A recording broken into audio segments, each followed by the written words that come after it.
Welcome to By the Way with Beth and Stacey. I am Beth Cooper. I'm Stacey Earlywine, and we are filming on a Tuesday morning. Yesterday was Monday, and it was perfect. Monday was the most spectacular day. It felt like spring. It was in the, high 60s? I think it hit 70. Did it really? I think it was hot outside, so I was outside piddling on my back porch. You know how it goes when you have stuff out there, then everything, winter, everything looks tacky and everything. So I threw a bunch of stuff away that I didn't want anymore. Kind of rearranged a little bit, and that little pool house thing that I have, I kind of cleaned it out a little. I don't know. I had so much energy yesterday. Good. It was great. I got a lot of stuff done, swept off the leaves on the back porch, and pulled some more dead flowers that I hadn't done. But it gave me such a spring fever, and it gave Facebook a spring fever because every scroll was like this, some gardening tip and so beautiful. Oh, really? Flowers and landscaping. That was your algorithm for yesterday, huh? I didn't see any of that, but I wasn't online that much either. But I really wasn't either, but I didn't say I like flowers today. I don't know. It's now weird. that we talked about it, you'll definitely have it on your phone. Here, it's listing. But anyway, it was just such a good day, and ground was still a little bit wet, but I cleaned up around stuff. I have that, that outhouse, my second outhouse. The first one Jim built when we did polka dot? Out there at the cemetery. That was years ago. And then, of course, he built it pretty tall, man size. And then we revisited polka dot on the cemetery tour this last year. So we had to modify because my other one, like a tornado or wind, blew the other one over. So we had to redo another one. So it's shorter and stuff. And I'm like, I think I'm going to get rid of the outhouse. And my grandchildren refused to let me. Oh, really? They love it? They love that outhouse. Oh. They use it as a playhouse? They decorate it. Okay. They decorate it, and there's a big wash tub of flowers, of succulents. Jack's chicks and hens that Jana Doris gave us, and I'm like, I think I'm getting rid of the outhouse. No, don't get rid of the outhouse, y'all. So of course it's not happening. No, you'll keep it forever now. Or at least till they start driving. Right. But no, seriously, they love that outhouse. It is kind of cute. But it is cute. It is cute. But, I'm just like, me. I'm a changer. I like things to change. Yeah. But, it's not going to happen now. Because he's like, we put those cute flags around there. But their favorite thing to do. This is why we've got to get, because, when you go buy those little garden flags, they're kind of expensive. Well, when we go to... Covered Bridge, you could get 4 for $10, where in town here they're like $12.99 for one flag. So basically I spent, I sell one of Jim's kidneys and go buy the kids' garden flags. They love walking around that yard, taking away and putting new garden flags. You would think. It's the simple things. It is. But they don't need fancy toys. Both of them love all that. They love all that stuff, That's fun. Yeah, they do love all that kind of thing. And so, but I'm a flower person. I like my flowers. I look forward to them coming up. But it's just February. Right. We're it's not early. even close. I got my Valentine's Day stuff out, my porch decorated for Valentine's Day. Did you? Okay, yeah. I'll have to drive by today. You should. Check out my porch. Because you literally do don't you do it pretty much every holiday? Yeah, I like to decorate my porch for different holidays. Well, it looks so nice. The front porch when you redid the house looks really nice. I like my porch, so it's fun. It's fun. Yeah. It's fun to I'm a basic decorator. I'll do all fall.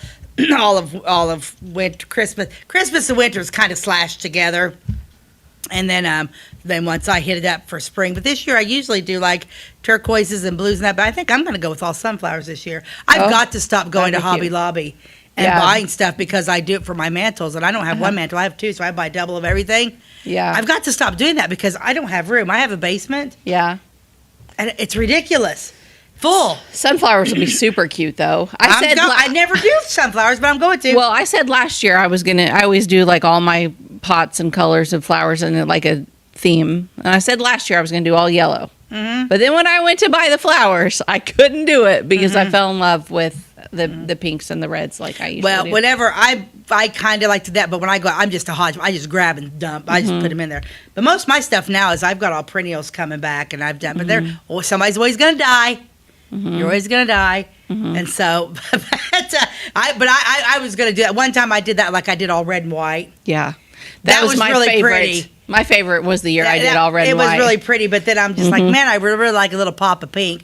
But now because I do a lot of impatiens, especially around the front of the house. Yeah. So I just get every color that there is, and I kind of like the multicolored.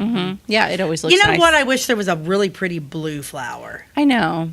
Like, I mean, I know there are some, but no, I meant like you buy those impatiens like that are pink and every color. I'm surprised somebody hasn't done some crossover magic and make it bluer. There's some that are a little purple and there's bluebells, but honestly, I don't think I've ever had those. I think aren't they hard to keep alive? I guess I don't know. I don't really know. As much as I love them, I don't know anything about. I know what I buy and what works in my house. Well, you could always plant red and white flowers and then stick a couple fake blue ones in here and there. Yeah, I could do the fake ones. Why did because fake flowers today are different. I mean, not all of them, but a lot of them are so realistic. You can buy ones that look really real. Well, for instance, outside of our bedroom's upstairs, and there's a deck that you go out there. Hotter than Hades. You can't even hardly walk out there. You better have your flip-flops on because my backyard gets sun from the time it comes up until it goes down. But that second-story deck, yowzer's hot. I could put the hardiest of hardy up there, water 15 times a day, fry. Everything fried. So last year I wised up and I went out and bought fake flowers. I plucked them full and it's overhanging.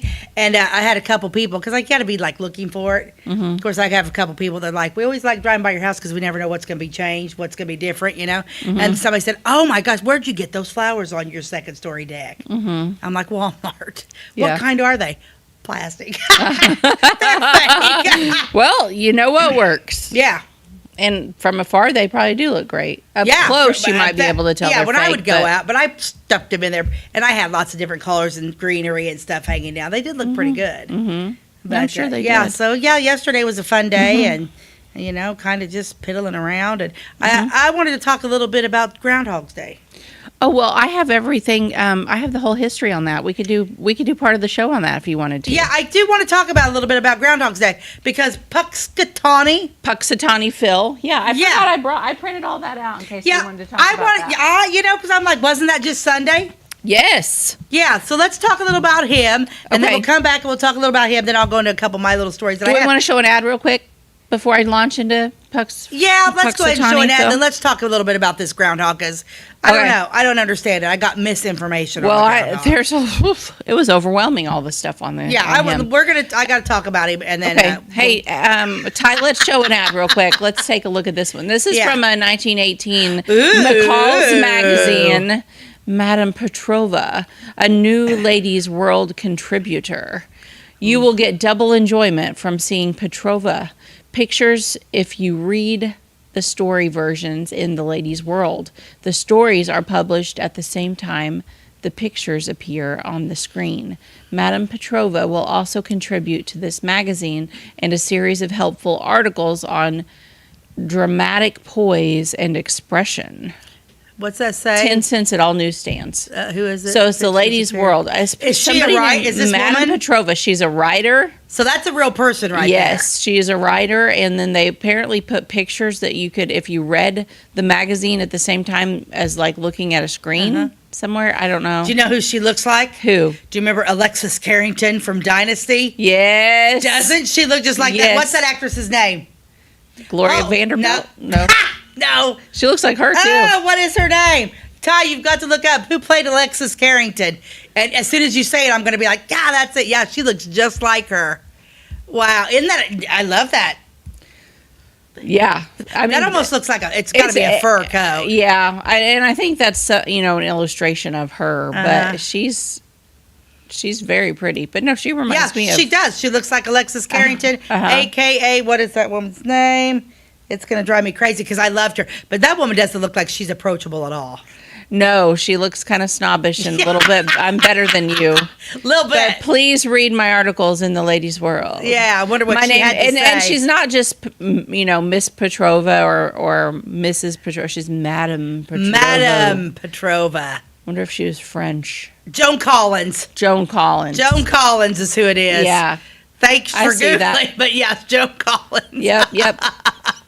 Yep. Anyway, I thought that was pretty. That is a neat ad. I like that 1918. Ad. Thank you, Ty, but my brain finally kicked in. Yeah.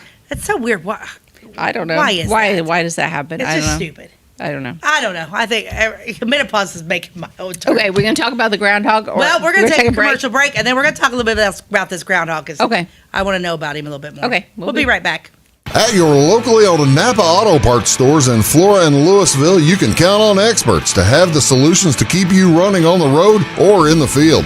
More than just your car, the Napa Auto Parts stores in Flora and Louisville carry a large inventory of Napa products for farms, heavy trucks, and just about everything that moves. Experienced associates understand your needs and are ready to help with the perfect part at a great value. That's Napa Know-How at your locally owned Napa Auto Parts stores in Flora and Louisville.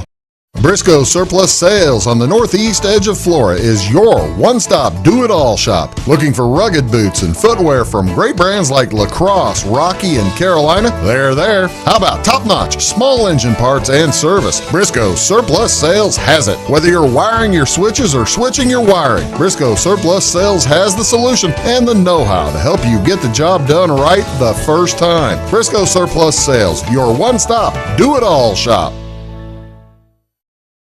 We like technology at Flora Savings Bank. Here's what you can accomplish in our mobile banking app in less than 30 seconds. See account balances in your transactions, set up an account alert, make a transfer between accounts, get an alert text message about your transfer, pay a bill, turn your debit card off and then back on. It all happens in the palm of your hand with our free My Bank to Go app. Search My Bank to Go in the App Store or Google Play and give mobile banking a try. Flora Savings Bank, member FDIC and equal housing lender. Welcome back to By the Way with Beth and Stacey. Today we're going to talk a little bit about the history of Groundhog Day. And then we're going to jump into some local people. Yeah. So Groundhog Day, I just looked this up because I thought that might be a fun little tidbit to throw into the show. Sunday, then I forgot it was in my bag. Yeah, it's always on February the 2nd. Always on February 2nd. Always on February the 2nd. And it's observed in the United States and Canada. And it derives from the Pennsylvania Dutch superstition that if a groundhog emerges from its burrow on this day and sees its shadow, it will retreat to its den and winter will go on for 6 more weeks. Okay, so you're telling me he comes up, he's like... And then he goes back down. And then he's like, oh, crap, there's my shadow. I got to go back to my den. 6 more weeks of winter. Okay. But if it does not see its shadow, spring will arrive early. That means that he's just hanging out. He didn't turn around and retreat. Yeah. That's the funniest thing. So he predicts the arrival of spring. But it doesn't stop there. There's actually a whole lot more there's to more this to history. This guy. So scientists have studied this. There's absolutely no correlation. If you believe in this, how many billions of dollars has the American people spent? I don't know. Or if you are like totally disappointed because the groundhog saw his shadow this year and said, 6 more weeks of winter, and you hate winter and you're mad, like get over it. Like there's no science behind this. It's not real, people. It's not real. But it's a big thing. It was actually brought over from German-speaking areas where the badger was the forecasting animal. The badger. Those things are mean. They're mean.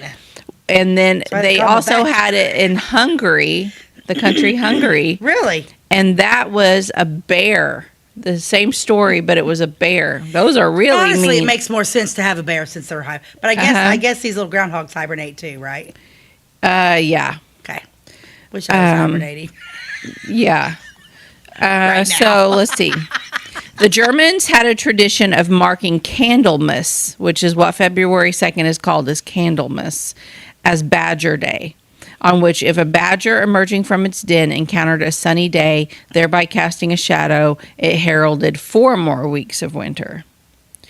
Anyway, Candlemas was a Christian festival, always on February the 2nd. I don't know a whole lot about Candlemas, but it was observed in the Roman Catholic and Lutheran churches, but it's been linked to this Groundhog Day all through it. Candlemas was discouraged by the Reformed churches in the 16th century. Several traditions that are part of weather lore use the weather at Candlemas to predict the start of spring. So for a long, long time, way back into the 1500s, and even before that, people were using this particular day of February. It was a Christian holiday called Candlemas to decide what the future weather was going to be. Really? So strange. That is odd. Yeah, they also used a fox sometimes, a badger, a bear, or a fox. How big a bear? So they started, I don't know. In Germany, they started off with bears, but then the bears became scarce. Scarce bears. Scarce bears. Scarce bears. Or did he like hit somebody and knock somebody's head? I don't know. Yeah, and they're like not safe bears. So then they switched to badgers. And then, you know, Americans are like, that's also a little scary. I think we're gonna go with a groundhog. And they're super cute. So then it just kind of over time, the whole thing turned from 4 weeks to 6 weeks. And it's just, an urban, not really urban, but a legend that just kind of changed over time. So yeah, it goes way, way back. Let's see, it was in 1864. It was mentioned in Les Miserables by Victor Hugo. Well, I would have missed that because Les Miserables was one of the worst. I'm not a fan. I was so bored in that. Oh my gosh. Not my favorite. There's a couple lines about it. They're in French, but it translates to "Let it gleam or let it glimmer. The bear goes back into his cave." Simple. I have read. I mean, that Victor Hugo was probably an amazing writer, but that simple quote there makes me think I could also be an amazing writer. Okay. What else about it? I don't know. It said in the German version, with the introduction of the badger, was an expansion of a simpler tradition that if the weather was sunny and clear on Candlemas Day, people expected winter to continue. The simpler version is summarized in the English couplet that runs, "If Candlemas is fair and clear, there'll be twa winters in the year." There'll be what? Twa, like two. Twa? Like, So if February the 2nd is clear, you're going to have basically two winters. Early winter, late winter. I don't know. How was it here on that day? What? I like right here. What happened in 2025? And I love the way they in Punxsutawney, Pennsylvania, people gathered at Gobbler's Knob to watch Punxsutawney Phil make his prediction. Stonewall Jackson, a groundhog from Sussex County, New Jersey, predicted an early spring because he didn't see his shadow. So this is how Punxsutawney began. The first reported news of a Groundhog Day observance was arguably made by the Punxsutawney Spirit newspaper of Punxsutawney, Pennsylvania in 1886. Up to the time of going to press, the beast has not seen its shadow. That was a quote. However, it was not until the following year in 1887 that the first Groundhog Day considered official was commemorated there, with a group making a trip to the Gobbler's Knob part of town to consult the groundhog. People have gathered annually at the spot for the event ever since. So ever since 1887, people have been going there. So who do they? Okay, so do you have something on the guy that like gets to be like the grand poobah of this? Because he's like in tuxedo jacket. Let's see. A the top hat. There's a man named Clymer Freeze. I'm not making it up.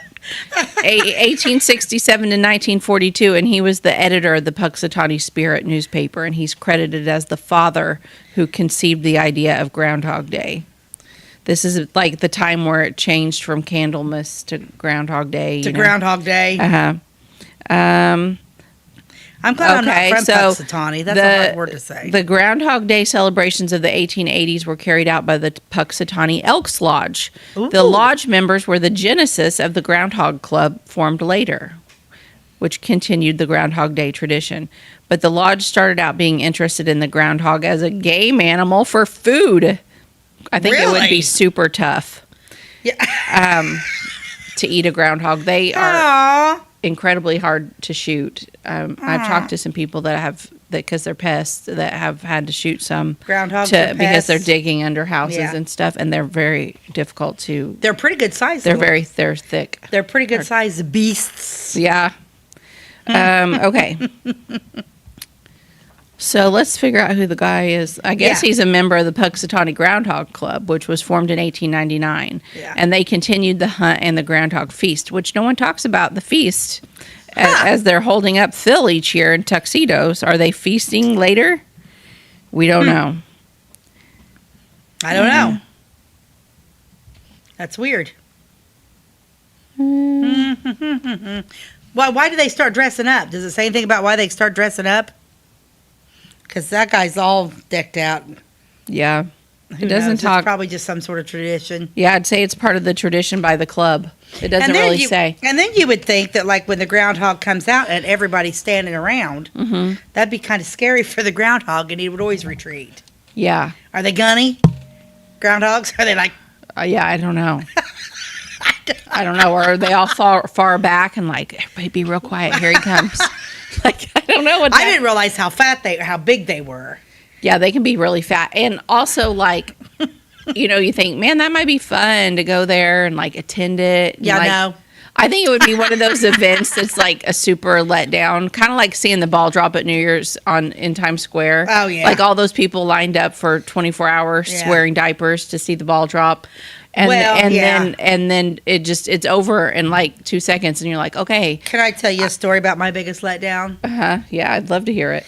Okay, you know how I love Sasquatch? Yeah. And I've got a Sasquatch statue in my yard. Yeah. Well, down in is it down in your neck of the woods where they have Harrisburg. like Sasquatch Day? Yeah. It's Jim and Amy Allen and I. I remember that. There. That was the first year they ever did that.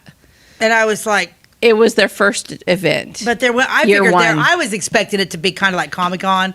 I was expecting like people be dressed up like Sasquatch, and it was really incredibly disappointing. Yeah. I saw pictures and I heard about it from you. Yeah, so Harrisburg, Illinois is considered like the gateway to the Shawnee Forest. They've kind of like latched on to Sasquatch as like they have a statue and just kind of trying to one statue. There's another one down by Carver's Ridge, but they're just trying to like pull in some economy, like some tourism. And they should bank on that because they're going to have people dressed up. They need to make it a whole event. Yeah, the event planners of that were not Beth and Stacey.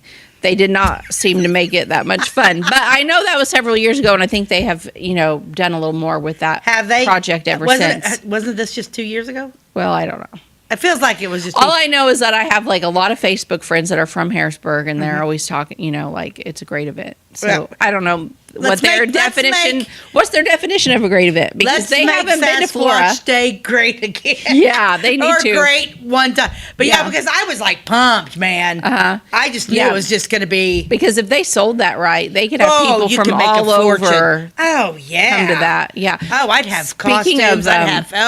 Speaking of towns that, like, pull in tourism, like, off of, like, whatever they can, I saw a picture that popped up on my Facebook the other day of Golden, Colorado. I think I'd heard of Golden, Colorado, but I don't think it's like a huge city. But they played on their name Golden, and they have a like convention, not really a convention, but like a day for anybody that owns a golden retriever to come to town. And they had this most amazing picture. Try see if you can Google this while I'm talking about it, like Golden, Colorado Golden Retriever Day or something. Fun. And all of these people had their beautiful golden retrievers in this town, and they all just traveled to this like nowhere town to be with other people that also have the same breed of dog. I'm just thinking all the commerce that brought to town, and it's like Flora, Clay County, we're always looking for ways to like what could we do? Like Casey, Illinois has the big things. Casey's that's genius marketing. But Flora's always trying to find their thing. We've got Fort Cal, but that's just not. Let me see. That doesn't bring in enough people, but like just to have everybody that loves their golden so much. Yeah, let's see this. Ty's working on getting that photo up on the screen. I think we should have a Shih Tzu Day. Shih Tzu Day. Well, I don't know how that ties to Flora, unless we change our name to Shih Tzu, Illinois. Shih Tzu, Illinois. Look, oh my gosh. Yeah, welcome to Golden, and then there's just all these golden retrievers. Wow, that's cool. And their owners, yeah. Very cool. It looks like a really cute little downtown area, kind of like looks Flora. Like something I'd like. Look at that arch that says "Welcome to Golden." Like we need that. We need one of those in Flora. Like "Welcome to Flora." How cute would that be? Yeah. Yeah. Yeah, that's kind of neat. I like it. Anyway, that's cool. just a side note of something I thought of. We need to come up with something. Well, I mean, the most genius marketing is Uranus, Missouri. Yeah. Uranus. Fudge fact. Yeah. Yeah, that if you have you ever stopped there? I actually did stop there one time, long time ago. I've stopped. I can't not drive past it without stopping. It cracks me up, and all that fun, just that one little bitty tiny. It is a mark. I mean, like I said, that guy was all, like, I don't know. Yeah. But they must make a fortune, and I'll tell you that was genius. Yeah. A genius move. But I'm just trying to think of what we could do, Clay County, to bring it in. Yeah. Like I said, the coon hunters come in, but they really kind of keep to themselves. Ford Town, is trying to get off, which is good.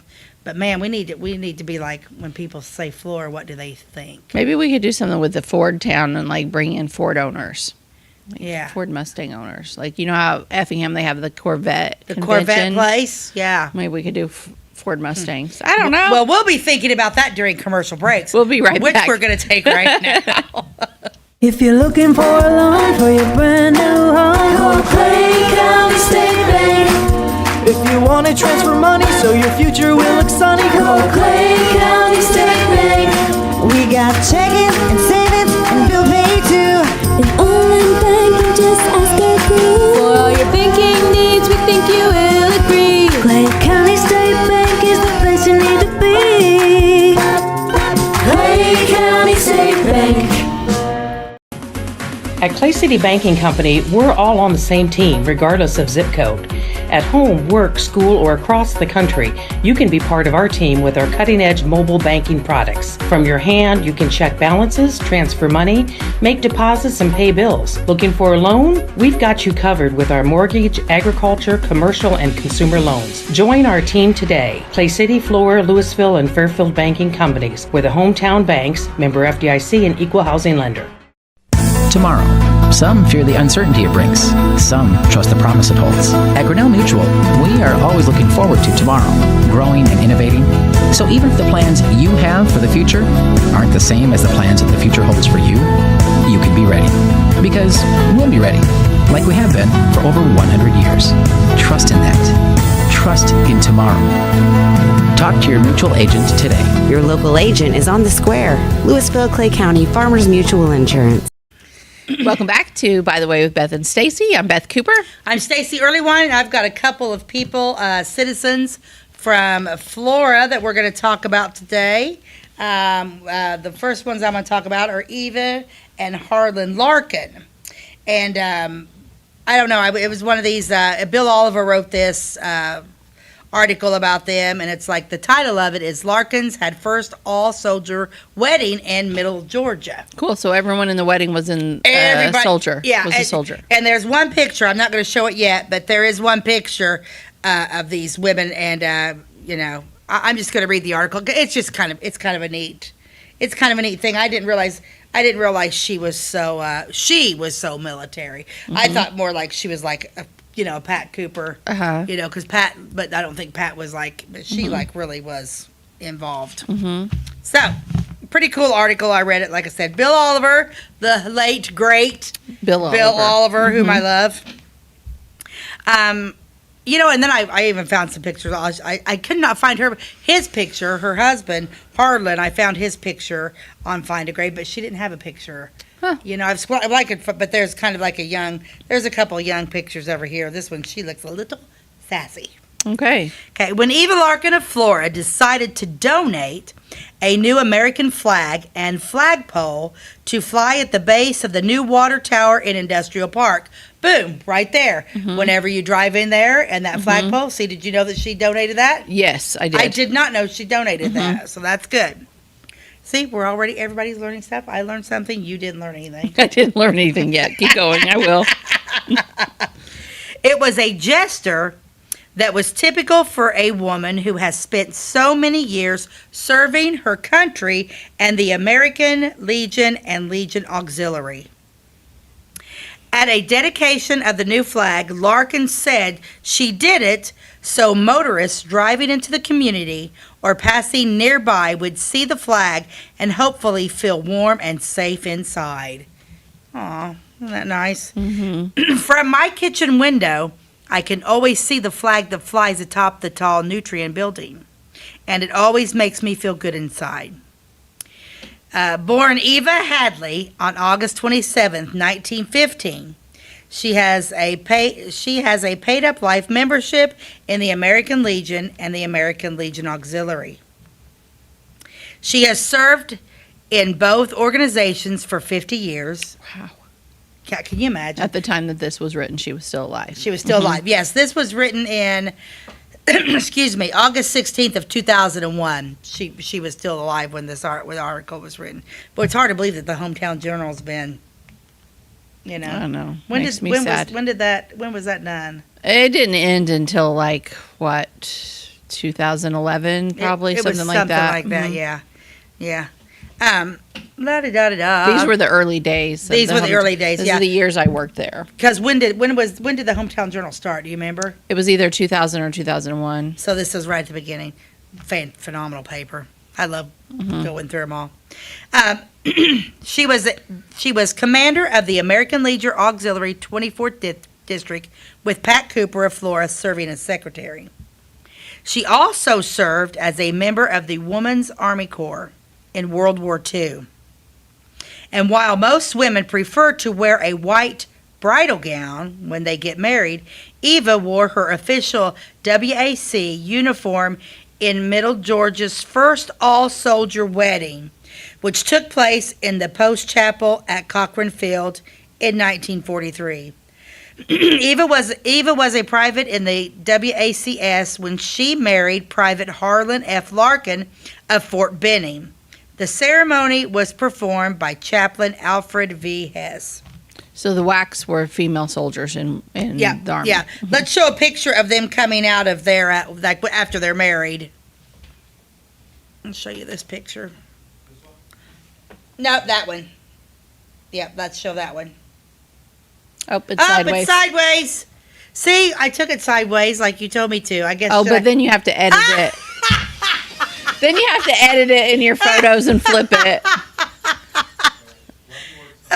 Ty's going to work some magic there. Eva and Harlan Larkin emerged from their wedding ceremony passing an honor guard of WACs who served with Eva at Cochrane Field, Georgia in 1943. Okay. Yeah, because I'd like for you to give me a seat because all the people lined up are women. Okay. It's pretty cool. So we'll have him do I've been giving Stacey photography tips, but I didn't follow through with what you do after the first step. Yeah, I just sent him and it's like, oh, okay, that's how. Yeah, okay. Okay, so is it hard? No. Okay. So this is World War II. They're getting married. Yeah. Right at the beginning, kind of when the United States got involved. Okay. Spring was in the air that day. The sun shone merrily. Here we go. Thank you, Ty. There it is. Look at all the women. Yeah, that's awesome. Like they're coming out. They just got married and look at them. They're all in their uniform. The women are coming out. That is so beautiful. Isn't that a cool picture? Yes. What a special wedding. Yes. Spring was in the air that day. The sun shone merrily, and the southern birds chirped their approval as the charming couple paraded down the middle aisle with all the old traditional atmosphere, including a background of soft organ music. Outstanding in the convoy accompanying the newlyweds was Master Sergeant Richard Witcherson. What? Witcherson. Witcherson? Yeah, that's an interesting name. Who gave the bride away. In thorough military fashion, an honor guard comprised of 8 WACs smartly complimented the bride and her maid of honor, Private First Class Dorothy Pikes, and the bridesmaids, Privates Agnes Roberts, Loretta Rodriguez, Helen Peterson, and Jean Prater. Staff Sergeant Paul D. Waters was best man. I want to show the other picture. Let's show the picture of her with the girls in the phone booth. I love this picture. Look at this. That's Eva on the far right with her hand under her chin. Oh, cute. Eva Larkin, right, and other WACSs wait their turn to use a public telephone to call family and friends from their military base. So they're on a military base right here. I don't know. I just thought she's like, Isn't that a great photo? That's super cute. It is super cute. Let's see. The bridal pair was taken for a ride in a Jeep, and although lacking in traditional wedding decorations, the little vehicle bounced merrily around the post on its wedding tour. The newlyweds later left for a honeymoon in Macon. This was like he passed away. Now widowed, the spunky Eva still bears her loved American flag. Her patriotism should be a testimony of all of us who live in this great land. Hopefully, when you drive by the big new stars and stripes on the edge of town, you will get the warm and safe feeling that Eva has planned. I also have a picture of Eva Larkin with Flora Mayor Lewis Wolf when she presented with a new flag for the flagpole that now flies at the base of the water tower. So there's that picture. Oh, okay, yeah. Yeah, I remember her. Yeah, yeah, I remember her too. When I saw her, I do remember her. I wanted to read a couple of other things from them. Let's show the picture of the gentleman. I've got a picture of her husband Harlan. Oh, yeah. That's Harlan. It was like his bio, World War II service. Mr. Larkin entered the Army as a draftee on December 29th, 1942. Departed the U.S. on August 11th, 1944. Fought as truck driver through Rhineland and Central Europe campaign. Earned the American Campaign Medal, the European African Middle Eastern Campaign Medal with 2 Bronze Battle Stars, the Good Conduct Medal, and the World War II Victory Medal. Honorable discharge as private first class at Camp Grant, Illinois on March 5th, 1946. Wow. That's her husband's. Yeah, that's impressive. And then Eva, let's see if I got this. I didn't take a good picture. Here's Eva's bio, her obituary.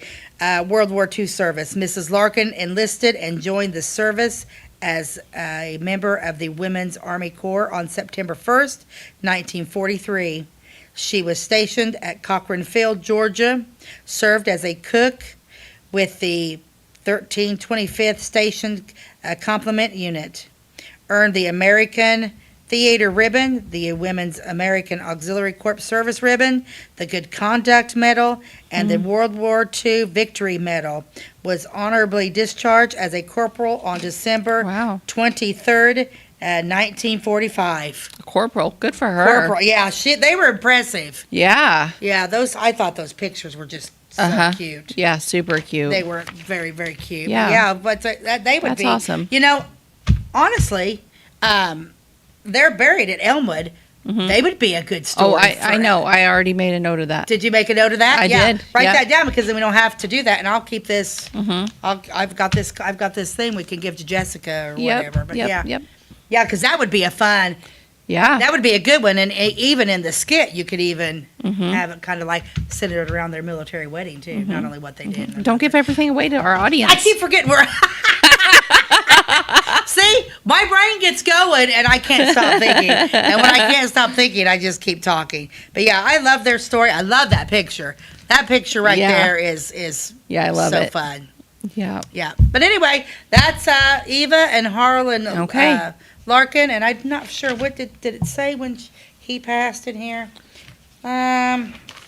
Yeah, what year did you say she passed? I'm going to look that up on, let me look that up real quick on. Was that on their bio that you had pulled Yeah, up? it was. It was the bio of that, but let me pick up. And they never had any children, if I remember right. They did not have children, no. No, they did not have any, they did not have children. Of course, you're way better at this than I am. Why is it on Old Louisville Cemetery? I've got to stop doing this. Because it goes by your location. Yeah. Well, let me find it. Elmwood Cemetery. Well, that's I don't know. Beth is a lot, but I'll find it here in a minute. We'll take a commercial break, and I'll try to find this. We'll be right back. If you're looking for a loan for your brand new home, call Clay County State Bank. If you want to transfer money so your future will look sunny, call Clay County State Bank. We got checking and savings and bill pay too.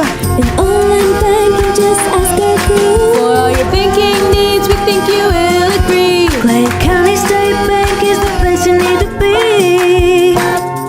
Clay County State Bank. City Banking Company, we're all on the same team, regardless of zip code. At home, work, school, or across the country, you can be part of our team with our cutting-edge mobile banking products. From your hand, you can check balances, transfer money, make deposits, and pay bills. Looking for a loan? We've got you covered with our mortgage, agriculture, commercial, and consumer loans. Join our team today. Clay City, Flora, Louisville, and Fairfield Banking Companies. We're the hometown banks, member FDIC, and equal housing lender. Tomorrow. Some fear the uncertainty it brings. Some trust the promise it holds. At Grinnell Mutual, we are always looking forward to tomorrow, growing and innovating. So even if the plans you have for the future aren't the same as the plans that the future holds for you, you can be ready. Because we'll be ready, like we have been for over 100 years. Trust in that. Trust in tomorrow. Talk to your mutual agent today. Your local agent is on the square. Louisville, Clay County Farmers Mutual Insurance.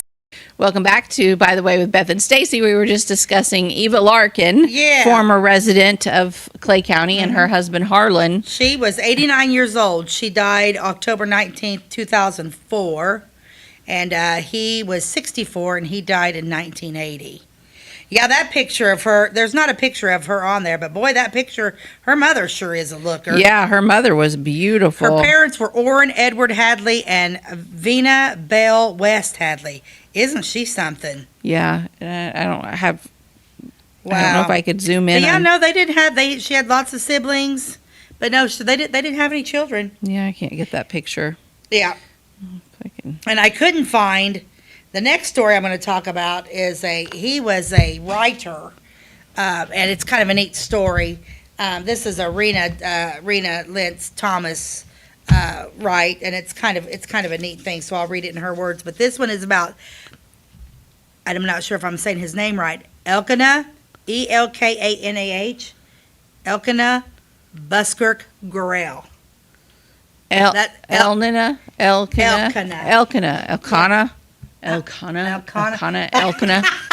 I don't know. That's a new one to me. Old Yeah. Elkie. Oh. And I couldn't find any pictures. I searched graves because they're actually buried in Newton because it's kind of a neat story. I'll search while you do that. You Let's see do if that. I I'll find read. it. You Elkanah, search. what was the last name? Gurrell, Gorrell. Okay. But they called him EB. Okay. Elkanah Buskirk Gurrell, or EB, as he was most commonly known, was a former editor and publisher of the Louisville Republican, as well as the Effingham Republican and other South Central Illinois newspapers. Mr. Gurrell died March 27, 1926, at the age of 73 years, at his home here in Louisville. He had developed pneumonia after a bout with the flu, and his health had been failing for some time, but his death came as a shock to the community. Every once in a while, you come across somebody who excels in their profession far beyond what you normally expect. E.B. Gurrell was one of those men. Some of us call ourselves writers, but I believe this statement written about him says it best. For more than 30 years, he had recorded the people's joys and sorrows and entertained them with his quaint, old-fashioned humor and friendly personal touch. For many years, he had written a column called County Seat News, which was published in the Flora Journal Record and the Clay County Advocate. It was also said that during his career of almost 60 years, as a newspaperman, he owned, managed, and was employed in newspapers in a dozen states, from Ohio to California, and from the Great Lakes to the Gulf. And he always took his work very seriously. He was married to the former Alice Carey Brown of Newton, and she had preceded him in death in 1916. It is his touching tribute to his wife, written after her death, that attracted Rena's attention. In general, obituaries of yesteryear were far more flowery and touched on the soul of the deceased more than the brief death notes of today. This is what E.B. Wrote his wife's obituary. Oh, okay. Wait till you hear Ty, I this. sent you a picture of him. Wait till you... Oh, do you got a picture? Oh, well, let him get that. This is what this man, who was a writer and worked for newspapers and stuff around... They called him Kane. Kane. Mm-hmm. Oh, look at you. Kanae Gorell. Now listen to this obituary that this man writes. This is unreal. We laid her in the tomb, robed in a bride's dress of creamery white, and buried her beneath a bed of roses and carnations. We laid her in beautiful forest lawn cemetery, all that was mortal of the sweetheart of my youth. Those golden days, all that was left to me of my beloved wife and companion of 35 years of happiness and sorrow. All that I had on this earth that seems at this time worth living for the except of my darling baby girl she gave me in that long ago as a symbol and a bond of our union. I loved her, and praise be to the Redeemer she loved me. It was like the growth of a rare and beautiful plant, long nurtured in the garden of our souls before it found its fullness of expression in the opening bud and radiant blossom of our marital felicity. But it was her wish, if we had to part, to go first, to prepare the way, to throw out the lifeline, to be at the door to welcome me home. Oh my gosh. And shall I complain that her wish and God's plan be harmonized? There she stands beyond the invisible border, by the portals of the eternal home, in the bloom of girlhood, peace and joy again on her dear face. Her dark eyes once more sparkling with the resurrection, her black-brown glorious hair falling over her shoulders in abundant waves. As with outstretched hands she beckons and calls, "Come, Caney and Nellie, their daughter, I'm so happy here." She was only 59 when she died. That's a beautiful Now, I'm reading obituary. this, right? And last night I watched The Notebook. Oh, yeah? And then I pull out then I read this article. And I'm like, gosh, I wonder what Jim Earlywine would write about me. Would he talk about your dark flowing hair and My wife's hair that changed on a daily basis? Sometimes orange, sometimes pink. I don't know, but seriously. Can you believe that? Yeah, that's sweet. He loved her dearly. Oh, my God. Loved her dearly. That was her obituary. So we you do got have a picture of of him, yeah. Mm-hmm. Here we go. Kanae Oh, Gorell. E.B. Kanae. Now, how'd you find that and I couldn't? You're so much better at that than I am. I got the magic touch. You do. I don't That's search by it. cemetery. I search by his name. There's not very many Elkinas in the world, Okay. dead or alive. Well, that was my problem. Yeah. So, there he is. And, Yeah. he looks like a nice guy, side view, but, nice guy. Great. I'm going And- to finish reading this article. Okay. Rena goes on and writes, this article may be a bit on the unusual side, but I was so impressed with his flair for expressing himself in the written word. I just wanted to share some of it with my readers. Mr. Gorell was laid to rest in a Newton cemetery beside his wife. In one of the last county seat news columns that he wrote, we find, this is what he writes. And remember Sheriff Cogswell? Yep. Sheriff Cogswell spent the day, and this is kind of like what, like his articles were kind of like, when we look back at all those newspapers, so-and-so visited somebody. Yeah, But, it's social. Yeah, because little he, gossipy. He died in 1926. At the age of 66. Well, this says 73. That's weird. Uh, Mr. Gorell died March 26, 1926. 1859 to 1926. I don't know. I don't know. Let's do that math. I don't know. I don't do math in the morning. But anyway, Okay. So this was a long time ago. Sheriff Cogswell spent the day last Thursday at Clay City smashing slot machines. He put 5 machines out of commission in that town. Oh, my. So he was in Clay City.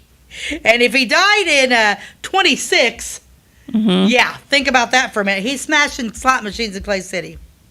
Assistant County School Superintendent and Truant Officer Gervais Hall was out all day last Friday rounding up school truants. He found 6 at Flora and 1 in the Payne District west of Xenia. Oh, my.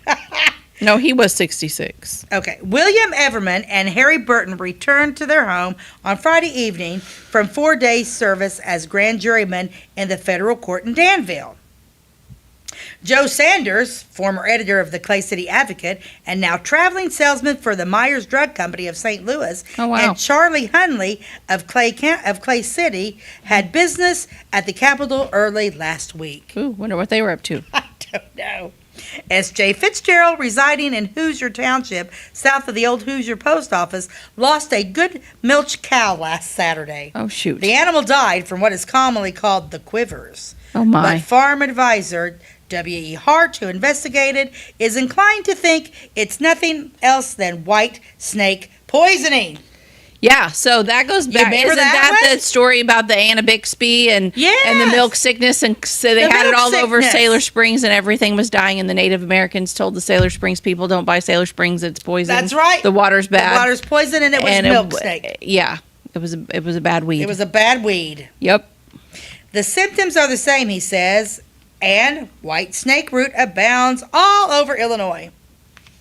Ivan O. Reed and wife of Newton, accompanied by their grandson, stopped in Louisville last Wednesday for a chat with old friends. Mr. Reed is the son of Reverend James Reed, a Baptist preacher of local distinction who once lived in South Muddy Township, Jasper County, and was well known throughout the northeast section of the county.